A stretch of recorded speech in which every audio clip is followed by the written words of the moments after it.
Bismillahirrahmanirrahim. Sebelumnya, jadi di sini kita perkenalkan diri dulu. Saya Hasna Lutfi Hasbias dari program studi D3 Radiologi Universitas Aisyah Yogyakarta. Saya Siti Marcella yang akan menemani Hasna di sini untuk mempresentasikan hasil dari PPT kami. Tugas kamu. Jadi langsung saja. Nah, ini anggota kelompok kita ada 6 orang.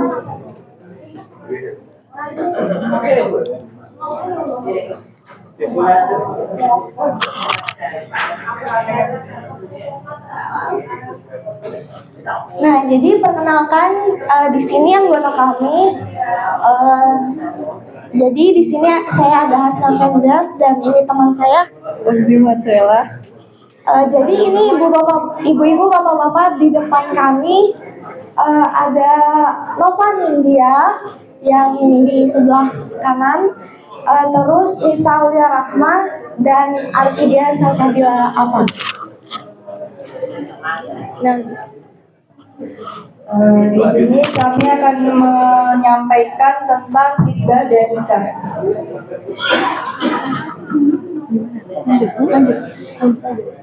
ini udah. Jadi Bapak, kebetulan di sini kami dapat materi tugasnya tentang hibah dan nikah.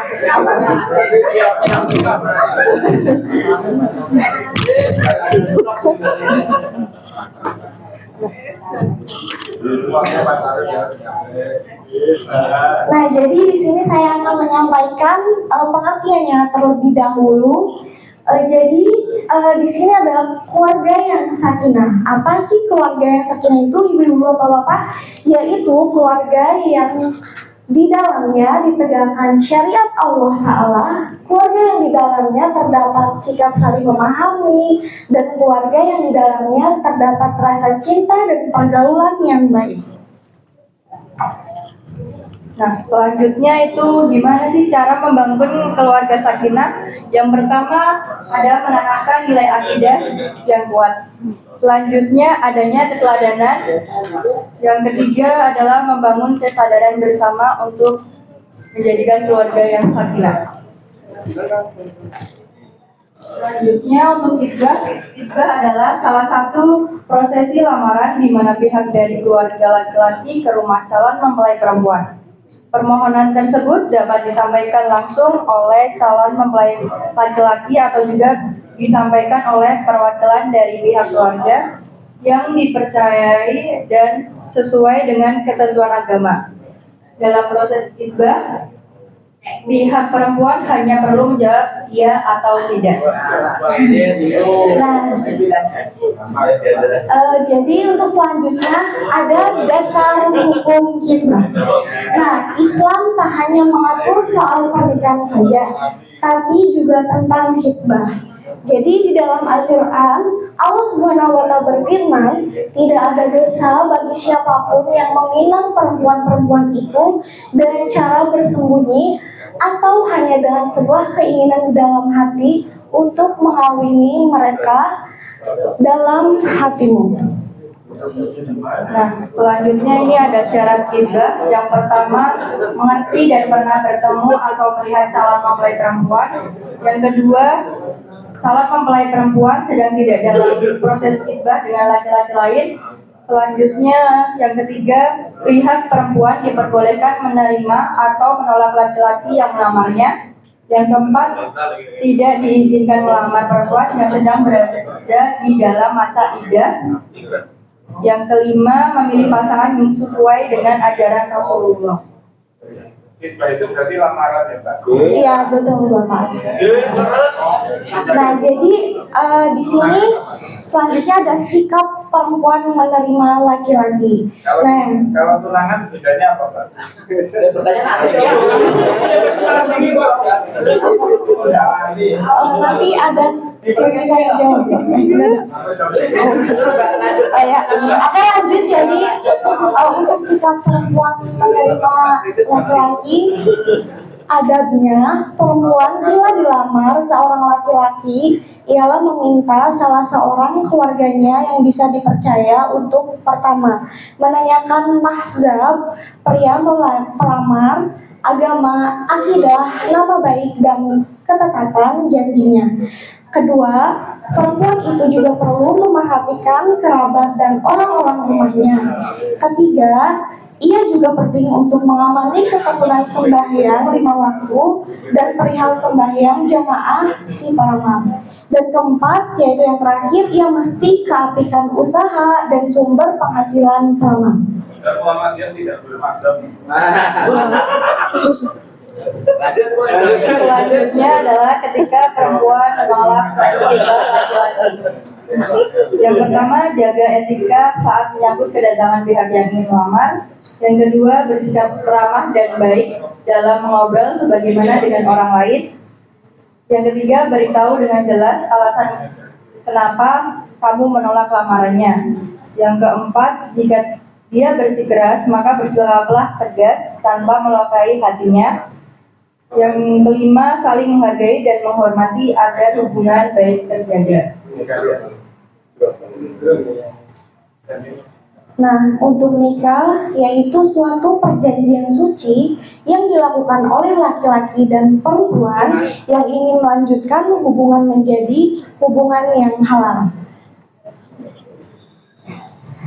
Untuk usia matang, menikah sekitar 25 tahun dengan kesiapan mental dan emosional, kesiapan finansial, kesiapan spiritual, mendapatkan dukungan dari orang terdekat, dan kesiapan untuk bertanggung jawab.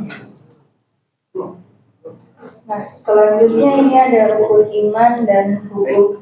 Rukun nikah.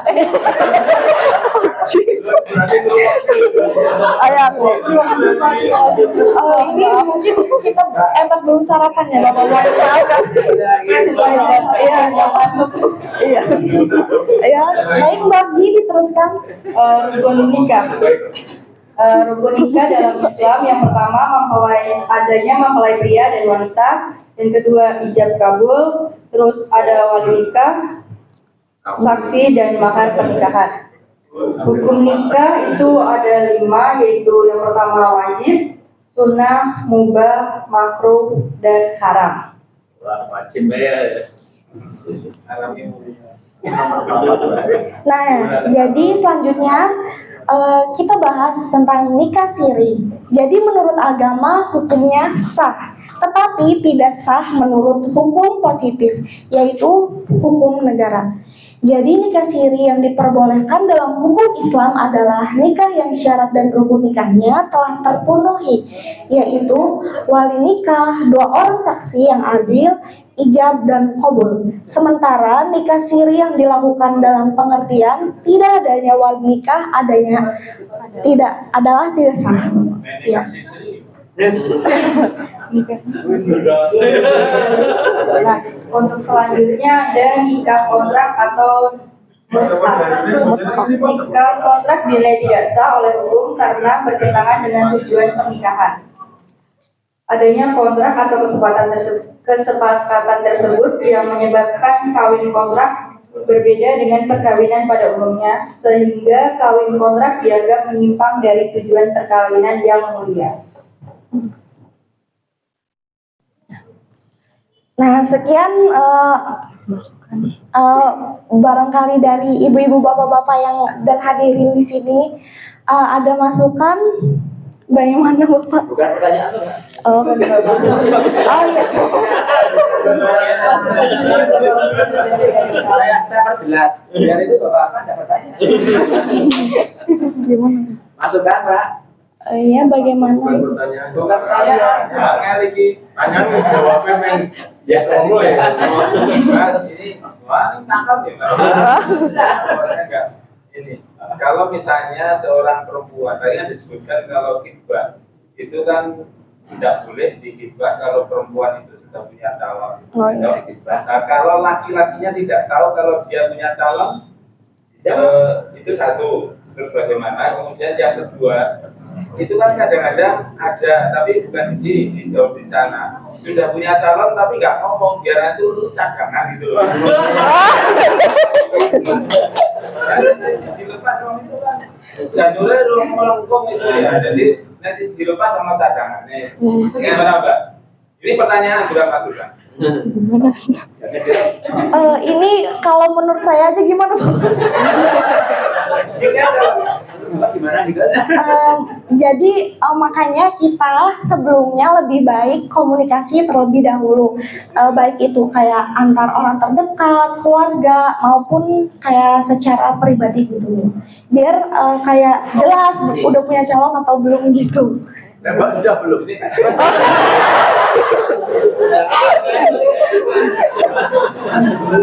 Pertanyaan. Jangan Pak ketua tablik ini.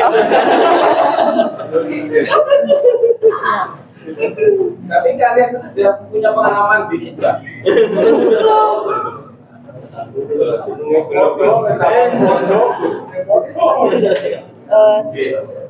Kesan-kesan nggak usah. Sekian dari presentasi kami. Jika ada salahnya mohon dimaafkan. Wassalamualaikum Warahmatullahi wabarakatuh. Pakai itu pantun, itu kayak pantun. Elok bakarane, Mbak. Terima kasih. Ayo, Andi. Itu rumit kan?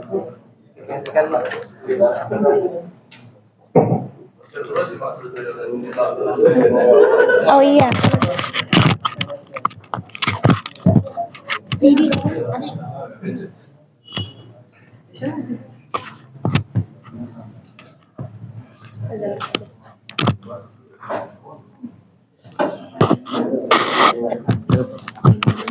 Cek.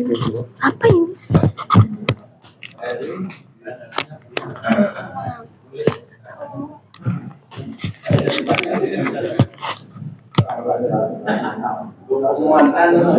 Taruh mana ya? Gerak. Kamu aja. Aku udah pakai ini. Dua.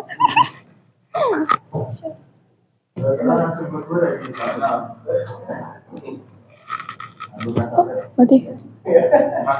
Padahal terus ngomong barang Ada nggak nampak yang nggak pakai kacamata. Bilang maaf Bapak, sini kami juga masih belajar. Oh, komplit. Jangan mempresentasikan tapi menunjukkan.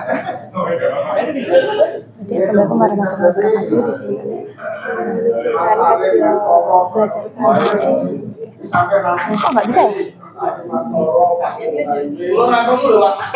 Makanya tulis-tulis di gue ngarep. Tahu lo geser. Hah? Udah dikirim dia? Udah basic Pak Imam. Foto tulisannya ngambil awal kali.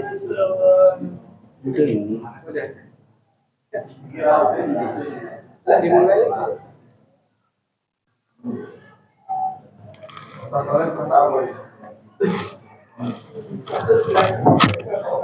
Assalamualaikum warahmatullahi wabarakatuh.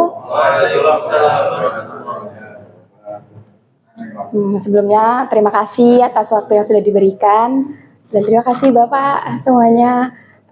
Jadi di sini kita akan menunjukkan hasil pembelajaran kita.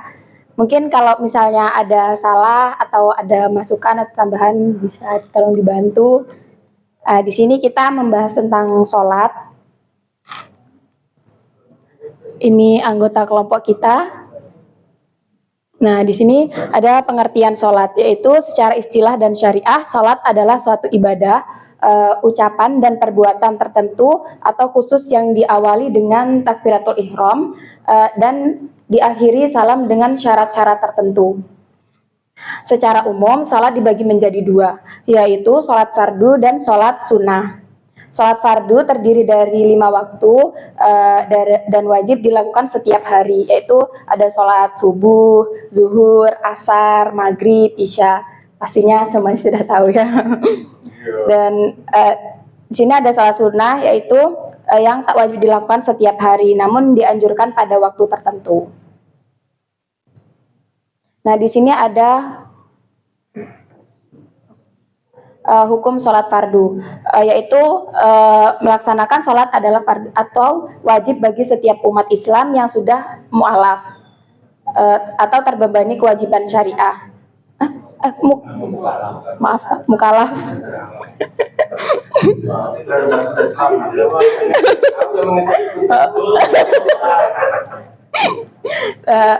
Balik atau dewasa dan akil atau berakal.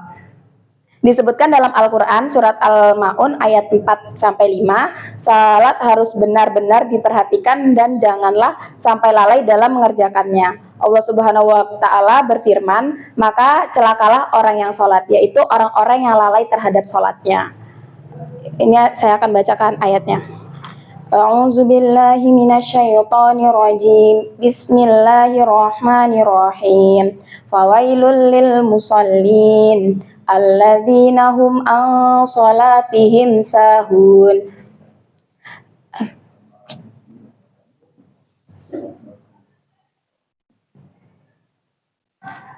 Nah, dapat disimpulkan bahwa sholat fardu hukumnya wajib dan apabila tidak dikerjakan maka dosa dan dianggap kafir. Supaya sholat fardu diterima Allah Subhanahu Wa Taala, sebagai umat Muslim kita harus memahami rukun-rukun sholat fardu.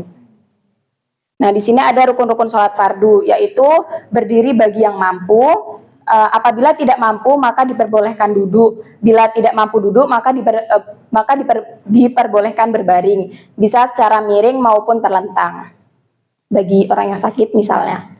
Nah, yang kedua itu niat dan takbiratul ihram. Yang ketiga itu membaca Al-Fatihah dan surat pendek. Yang keempat itu ada rukuk dan tumakninah. Yang kelima itu ihtidal setelah rukuk dan tumakninah.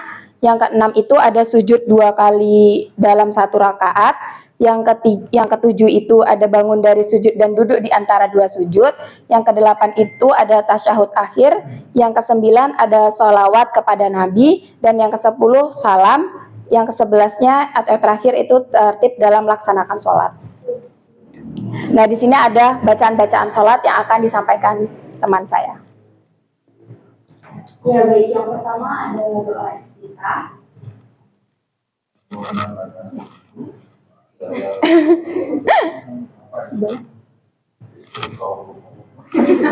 Dengan bacaan Allahumma ba'id baini wa baina khotoyaya kama ba'adta bainal masyriqi wal maghribi. Allahumma naqqini min khotoya kama yunaqqat thawbul abyadu minad danas. Allahumma ighsil min khotoyaya bil ma'i wasyalji wal barad. Artinya, ya Allah, jauhkanlah antara aku dan kesalahanku sebagaimana Engkau telah menjauhkan antara timur dan barat. Ya Allah, sucikanlah kesalahanku sebagaimana pakaian yang putih disucikan dari kotoran. Ya Allah, cucilah kesalahanku dengan air salju dan air dingin. Yang selanjutnya ada rukuk dan sujud. Dengan bacaan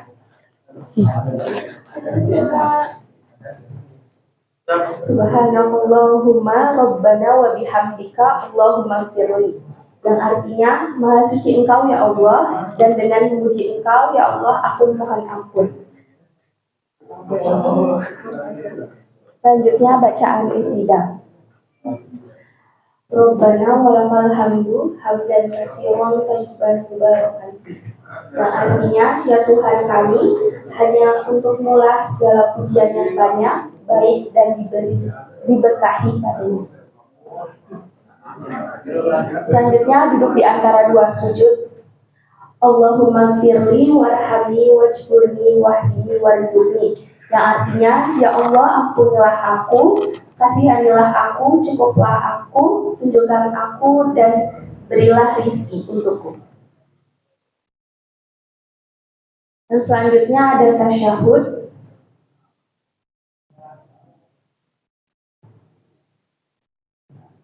Dengan bacaan At-tahiyyatu lillah wa sholawatu wa thayyibat. Assalamu alayka ayyuhan nabiyyu wa rahmatullahi wa barakatuh. Assalamu alayna wa ala ibadillahi sholihin. Ashhadu an la ilaha illallah wahdahu la syarikalah wa ashhadu anna Muhammadan abduhu wa rasuluh. Dan doa sholawat kepada Nabi. Allahumma sholli ala Muhammad wa ala ali Muhammad kama sholaita ala Ibrahim wa ali Ibrahim wa barik ala Muhammad wa ali Muhammad kama barakta ala Ibrahim wa ali Ibrahim innaka Hamidum Majid.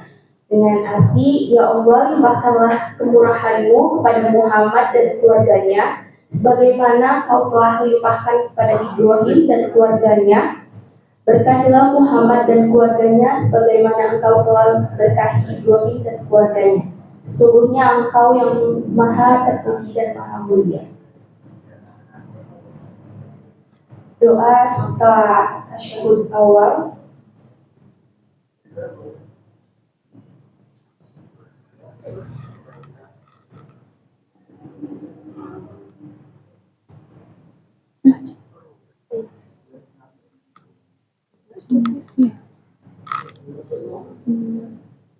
Nah, dalam tuh lanjut aja. Selanjutnya ada doa sudah tasyahud akhir. Ada Allahumma inni a'udzubika min azabil jahannam wa min azabil qabri wa min fitnatil mahya wal mamati wa min syarri fitnatil masiihid dajjal. Yang artinya, ya Allah, aku berlindung kepada Engkau dari siksa jahanam dan siksa kubur. Begitu juga dari fitnah hidup dan mati serta jahatnya fitnah dajjal, pengembara yang dusta. Dan diakhiri dengan salam. Assalamualaikum warahmatullahi wabarakatuh. 2 kali ke kanan dan ke kiri. Yang artinya, berbahagialah kamu sekalian dengan rahmat dan berkah Allah. Lalu di sini ada keutamaan sholat. Yang pertama adalah menghapus kesalahan, kedua menghindari perbuatan keji dan munkar, yang ketiga diangkat derajatnya, dan yang keempat dapat menemani Rasulullah SAW di surga. Di sini ada hasil survei yang telah diisi oleh mahasiswa dari UNISA. Ada beberapa kendala maupun hambatan yang dialami masing-masing individu dalam melaksanakan sholat fardu. Yang pertama adanya rasa malas, yang kedua kecapean karena tugas kampus yang menumpuk, yang ketiga ketiduran karena begadang, yang keempat mendahulukan aktivitas lain yang dianggap lebih penting atau mendesak, yang kelima belum memiliki kesadaran pada individu yang menjadikannya lalai dalam melaksanakan sholat, dan yang terakhir tidak tahu manfaat dan pahala yang didapat dari sholat. Baik, mungkin itu yang bisa kami sampaikan. Mungkin ada masukan atau tambahan? Sudah bagus. Hanya masukannya tadi yang rukun sholat ya. Di HPT itu tidak disebutkan rukun sholat, Pak. Jadi memang di Muhammadiyah itu dalam bentuk turunan. Nah, sehingga secara lengkap akumulasi dari Quran dan hadis terus dibuat dari turunan. Nah, kalau di fikih-fikih masing, nah itu memang ada syarat wajib, syarat sah, rukun. Kalau di Muhammadiyah tidak dikriteриakan seperti itu. Ya, baik. Makanya tadi pertanyaan saya, HPT halaman berapa? Nah, mau saya cek di filenya kan gitu. Biru lagi kan? Kan nggak ada itu. Baik, terima kasih. Mungkin itu saja. Sekian. Wassalamualaikum warahmatullahi wabarakatuh. Waalaikumsalam.